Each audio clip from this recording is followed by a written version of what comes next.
কালকে রাতে মুদিখানা বাজার করে নিয়ে আসলাম, এগুলো তো আমার কিছুই বার করা হয়নি, এখনো গোছানো হয়নি, পরের দিন সকালবেলা এরপর একটু গোছাতে হবে। তো আগে ব্রেকফাস্ট বানাবো, তো আমি তাহলে একটুখানি ভুট্টার আটা কিনেছি, তো ভুট্টার আটাটা কোন ব্যাগে এবার আমাকে খুঁজতে হবে, কারণ আমি সেটা দিয়ে এখন সকালবেলা খাবার বানাবো।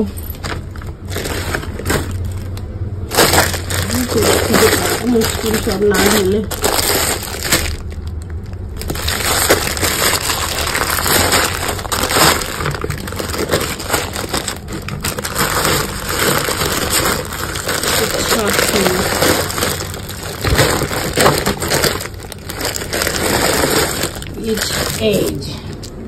আটা দিয়ে এখন বানাবো আমি এখানে রুটি। এই যে তার জন্য দেখো ক্যাপসিকাম, পেঁয়াজ আর কাঁচা লঙ্কা কুচি কুচি করে কেটে নেওয়া হয়েছে। এবারে এই আটা দেবো, দিয়ে একটু ভালো করে ডোটা তৈরি করবো। এর বানানোটা খুব টাফ এই রুটিটা, কিন্তু খেতে বেশ ভালো লাগে আর খুব হেলদি অ্যাকচুয়ালি। আর এদিকে বসালাম দুধটা জাল হচ্ছে, তারপরে সকালবেলা নতুন আরও একটা ব্লগে তোমাদের সবাইকে অনেক অনেক স্বাগত। আর আমি লীনা সকালবেলার খাবার মানে একটা হেলদি খাবার বানানো দিয়ে ব্লগটা শুরু করলাম। আর আজকের ব্লগের স্পেশালিটি হচ্ছে এই খাবারটা ভুট্টা। এই জিনিসটা যে কত হেলদি এটা আমরা সবাই জানি, সেটা পুড়িয়েই খাই, আমরা সেদ্ধ করেই খাই, বা কোনো তরকারিতে দিয়েই খাই, বা ভুট্টা এমনি যেটা আমরা পপকর্ন ভেজে খাই আর কি, ভুট্টার খই। তো যেভাবেই খাই না কেন ভুট্টার কিন্তু একটা আলাদাই উপকারিতা আছে, আমাদের শরীরের জন্য ভীষণ ভালো। তো সেই ভুট্টারই আটা এটা, তো সেই আটা দিয়ে আমি রুটি বানাচ্ছি। আর এই আটা রুটি বানানোটা একটু টাফ, মানে আমরা যেরকম আটা বা ময়দার রুটি বানাই সুন্দর বাইন্ডিং হয়ে যায় মাখার পরে, এটা কিন্তু ওরকম বাইন্ডিং হয় না, মানে পুরো ঝুরঝুরে হয়ে যায়। সেই কি বলবো, বালি মাটি মাখলে যেরকম টাইপের হয় ওরকম টাইপের হয়, মানে ওই জোয়ার বাজরা রাগি সমস্ত ধরনের আটাগুলোই তো ওরকম টাইপের হয়, আমরা সবাই জানি। তো এই আটা রুটিগুলো যে এইভাবেই বানাতে হয়, তো আমার কাছে কোনো বাটার পেপার নেই, সেই জন্য আমি প্লাস্টিকেই বানাচ্ছি। একটা ভালো প্লাস্টিক ভালো করে ধুয়ে নিয়েছি, দিয়ে দেখো ওই যে ভালো করে মেখে নিলাম, নুন মিষ্টি আর একটুখানি ভেজিটেবলস দিয়েছি। সেটা তো দেখলে ভেজিটেবলস একদম নিজের ইচ্ছে মতন দেওয়া যায়, অনেকে বিট গাজর টাজরও দেয়, একটু গ্রেট করে দিলেও ভালো লাগে, অনেকে পেঁয়াজ দেয় গ্রেট করে, একটু রসুন টসুন দিলে দেখো একদমই ভেজিটেবলস নিজের পছন্দ মতন দেওয়া যায়। ঘরে যখন যেরকম থাকে সেরকম দিয়ে বানালেই হয়, ভালো লাগে। ভেজিটেবলস দিয়ে করলে কি হয়, আলাদা করে তরকারি খাওয়ার দরকার হয় না, ভুট্টার সঙ্গে একটুখানি ভেজিটেবলস যাচ্ছে পেটে, সকালবেলায় খুব চটপট হয়ে যায় খাবারটা বানানো, আর খুব ভালোও হয়। তো অনেক দিন পরে আমি এটা বানাচ্ছি। আসলে এইসব খাবার না ছেলে হওয়ার আগে আমি আর প্রদীপ খুব খেতাম, মানে বিভিন্ন ধরনের ওই জোয়ার বাজরা রাগির রুটি এক একবার বানাতাম, কখনোই ভুট্টার আটার রুটি বানাতাম, কিন্তু ছেলে হওয়ার পরে না এইসব জিনিসগুলো কোথায় যেন একটু গুরুত্ব হারিয়ে ফেলেছে। তারপরে ওই যে মাঝে মাঝে ইচ্ছে হয়, তো বাজারে গিয়ে আমার এই দেখে আবার ইচ্ছে হলো যে অনেকদিন তো খাই না এই রুটিটা, চলো আজকে একটু নিয়ে যাই। আটাটা আনলেই বানানো হয়, কিন্তু ওই যে কোথাও গিয়ে একটা কুড়েমি চলে আসে, তারপরেই ছেলের স্কুল টুল থাকে, আর ছেলের পেছনে সময় দিতে দিতে আর ছেলেকেই 3-4 বেলা শুধু খাড়ে ওর পেছনে এই করতে করতেই না কিভাবে যেন দিনগুলো কেটে যায়। তারপরে নিজেদের রান্না বান্নার শরীরও সেরকমভাবে মানে স্বাদ দেয় না, সব কিছু মিলিয়ে করা হয় না। তারপরেও মাঝে মাঝে ভালোই লাগে এইসব খেতে। আর প্রদীপ গেছিলো বাজারেও, বাজার থেকে মাছ টাছ নিয়ে আসলো, একটা ডাব নিয়ে আসলো। আর এইদিকে দেখো আমি এই রুটিগুলো যেভাবে বানালাম সেটা তো দেখতেই পেলে, হাত দিয়ে চেপে চেপে, এটা তো বেলা যায় না, বাইন্ডিং তো হয় না, তো ওইরকম হাত দিয়ে চেপে চেপে প্লাস্টিকটা ধরে উল্টে দিলাম তাওয়ার মধ্যে। যখন দুপিট মানে বেশ শক্ত হয়ে ভাজা হয়ে গেল, তখন একটু বেশি পরিমাণে ঘি দিলাম। আর এই রুটিগুলো কিন্তু ঘিটা দিতেই হয়, একটু বেশি পরিমাণে ঘি দিলে খেতে ভালো লাগে। আর মানে ঘি আর তার সঙ্গে এই আটাগুলোর কম্বিনেশন ভালো, মানে যেটা আমাদের হজম হতে সুবিধা হয় আর কি, তো সেই জন্য ঘিটা মাস্ট দিতেই হয়।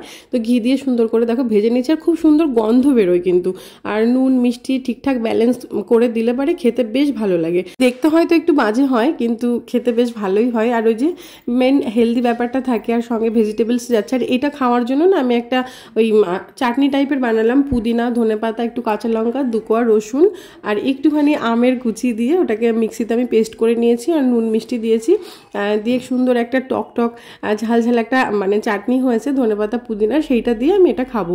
আর ওটা না বানালে এমনি টমেটো সস দিয়েও খাওয়া যায়, কিন্তু এই যে এই ধনেপাতা ধনেপাতা পুদিনা মানে গ্রিন ভেজিটেবলস ধরো, বা একটু শাক বলতে পারো কাঁচা, যেটা আমাদের পেটে যাচ্ছে, তো পুরোটাই একটা বেশ সকালবেলায় একটা মানে সুস্থ স্বাভাবিক হেলদি খাবার খাওয়া হচ্ছে। আমরা প্লেটে যা যা নেবো, ছেলে খাক বা না খাক, ওকে কিন্তু সেরকমভাবেই প্লেটটা সাজিয়ে দিতে হবে। তো ওকেও আগে সবার আগে আর কি প্লেটটা সাজিয়ে দিয়ে আসলাম যে তুই বস, খেতে থাক, আমরা আমাদেরগুলো নিচ্ছি। আর যে প্লেটের মধ্যে ভেজে ভেজে তুলেছিলাম ওই প্লেটটাতেই আমি নিয়ে নিলাম, প্রদীপকে দিয়েছি, কমলাকে দিয়েছি, আর বাবা নেই এখন বাড়িতে। তো এই যে হচ্ছে আমাদের সকালবেলার খাবার আজকে। আর আমার এইগুলো ভাজতে ভাজতে প্রচণ্ড গলা শুকিয়ে গেছে, আমি দেখো পুরো ঘেমে অস্থির হয়ে গেছি। বসে আগে একটুখানি মনে হচ্ছে 1 বোতল পুরো ঢকঢক করে জল খাই, তারপরে খাবারটা খাই। আর জল খেলে তো আর কিছু খাওয়া যায় না। সকালবেলা উঠে ড্রাই ফ্রুটস খেয়েছি, পেটটা এমনিতে একটুখানি ভরা ভরা থাকে। তারপরে জল খেয়ে সবাই মিলে একসঙ্গে বসে খাবারটা খেয়ে নেবো, খেয়ে তারপরে দুপুরে রান্নাবান্না করবো। তার মধ্যে আবার ছেলে বায়না ধরেছে আমাকে কটা লিচি ছাড়িয়ে দিতে হবে। তো প্রদীপ আবার সবে বসেছে খেতে, তখনই বলছে আমাকে লিচি ছাড়িয়ে দাও। কয়েকটা দিয়েছে, ওই যে তারপরেও কান্না জুড়েছে, আমাকে আরও দিতে হবে। দেখো ওকে লিচি ছাড়িয়ে ছাড়িয়ে দিতে হবে। ও এখানে লিচি, আপেল এসব কিছু খেয়ে তারপরে রুটিটা অর্ধেকটা মতন খেয়েছে। ও আজকে কিন্তু সকালের খাবারে এটাই খেয়েছে। আর এই হচ্ছে দুপুরে রান্নাবান্না, একটু বাটা মাছ এনেছিল, একটু মোচা ছিল, আর ঢ্যাঁড়স সেদ্ধ দিয়েছিলাম ভাতের মধ্যে। গরম ভাতে ঢ্যাঁড়স সেদ্ধ হলে আর কিছু লাগে না, সঙ্গে একটু ডাল করেছিলাম। বানিয়ে খাওয়া দাওয়া করে তারপরে দুপুরে রান্না করতে করতে আজকে এত গরম লেগেছিল, প্রচণ্ড শরীর খারাপ লাগছিল। মানে আমার মনে হচ্ছিল আমি শুয়ে পড়ি, আর ভেতর থেকে অস্থির লাগছিল। যদি আমি আর মানে ভিডিও করতেই পারিনি, একটু রান্নার একটুখানি খেয়ে নিয়েছিলাম। তারপরে এসিটা জ্বালিয়ে খাওয়া দাওয়া করে আরাম করে একটু শুয়েছি। মানে খাওয়ার আগে একটুখানি রেস্ট নিয়ে নিয়েছি, ঠান্ডার মধ্যে বসে জল টল খেয়েছি, একটু ডাবের জল খেয়েছি, সুস্থ লেগেছে।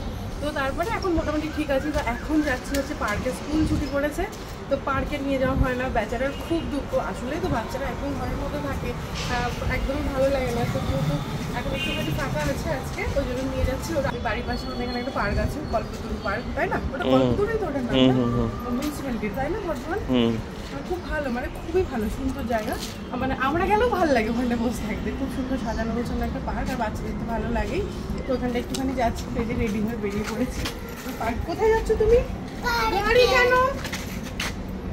ঠিক আছে, গাড়ি ডিকিতে ভরে রাখবো। দাও, পার্কে কেউ গাড়ি নিয়ে যায় কি? ওটা নিয়ে খেলবে তো, দৌড়াবে না। ঠিক আছে চলো, গাড়িতে রেখে নামতে, ওটা গাড়ির ডিকিতে রেখে নামবে, ঠিক আছে? চলো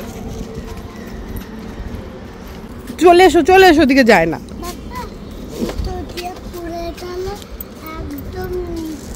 হ্যাঁ হ্যাঁ, তুমি যাও, ওঠো, গাড়িতে ওঠো।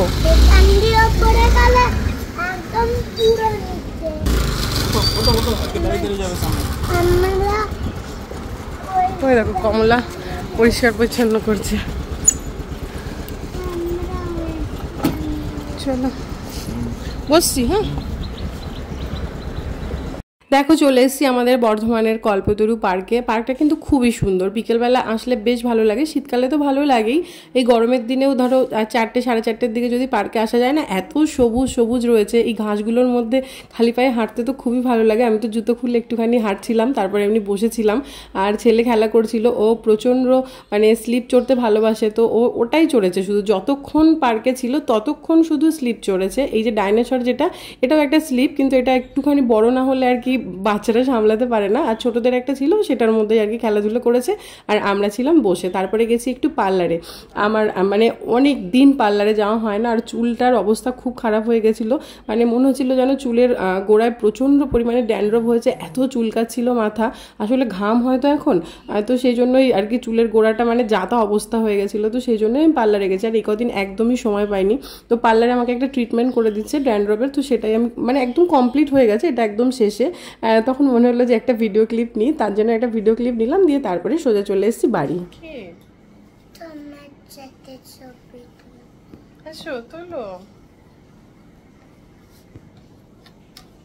ভালো করে বসো, ছবি তুলতে হলে। এইটা আবার কি ধরনের ছবি? আমাকে একটা হামি দাও, দাও ভালো করে, তাতে অনেকক্ষণ ধরে দাও দাও।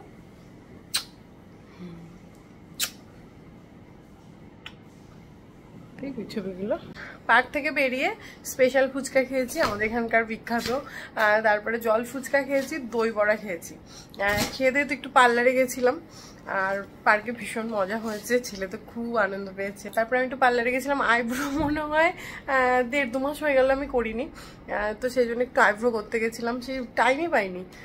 আর চুলটা হচ্ছে এইখানটায় না আমার কিছু একটা হয়েছে, এই ঠিক এই জায়গাটায় চুলে মানে কোনো একটা ইনফেকশন বা কিছু হয়েছে, এই এতটা জায়গা জুড়ে মানে সে খুব চুল কাটছিল আর মানে হাত দিলে এরকম গুঁড়ো গুঁড়ো পড়ছিল। তো আমার একটুখানি টেনশন হচ্ছিল, জন্য গেলাম, বললো যে ইনফেকশন মতন হয়েছে, মানে সেই দাঁত যেরকম দেখা যায় ওরকম টাইপের। কিন্তু যখন ওরা ক্লিন করলো আর কিছু না, তার মানে দাঁত নয়, ওটা মানে খুশকি কোনোভাবে ওখানে জমাট বেঁধে গেছিলো বা কিছু হয়েছিল, তা ওরা ক্লিন করে দিল, খুশকির একটা ট্রিটমেন্ট করে দিল, দিয়ে বললো আর আশা করি আসবে না, তারপরে যদি আসে আরেকবার যেতে হবে পার্লারে। সেরকম বললে নাহলে আবার ডাক্তার দেখাতে হবে, কি ঝামেলা বলো তো। ঠিক এই জায়গাটা হয়েছে, তো ওইটার জন্য একটা মানে ট্রিটমেন্ট দিল চুলের, আর কিছু করিনি। আর বাড়ি এসে আজকে যেহেতু একটুখানি এখন টাইম আছে, আমি ভাবছি সে আগের দিন বলছিলাম না, সে প্রচুর শাড়ি জামা কাপড় জমে গেছে যেগুলো আমার দিতে যাওয়া হয়নি সেলাই করতে, তো পাশের বাড়িতেই তো আমি করাই, তো ওইগুলো এখন আমি দিতে যাবো। দেখো কতগুলো বার করেছি, দেখো এখন দুটো নাইটি রয়েছে, এখানে শাড়ি রয়েছে কতগুলো,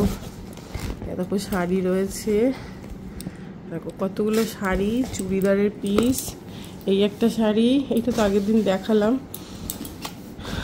দেখো নাইটি, আর এগুলো মাপের জন্য নিলাম, এখন আমি এগুলো দিয়ে আসি।